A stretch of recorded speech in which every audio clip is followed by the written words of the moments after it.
রবীন্দ্রনাথ ঠাকুরের লেখা হাট।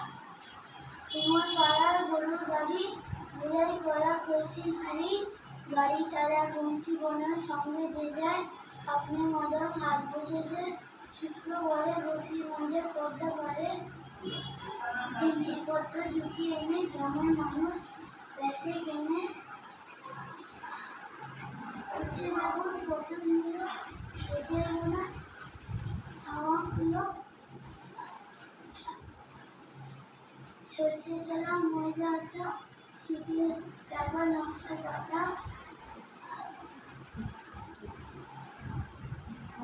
ঝাঁঝি করা বেরি হাতা শহর থেকে সস্তা ছাতা, ঘরে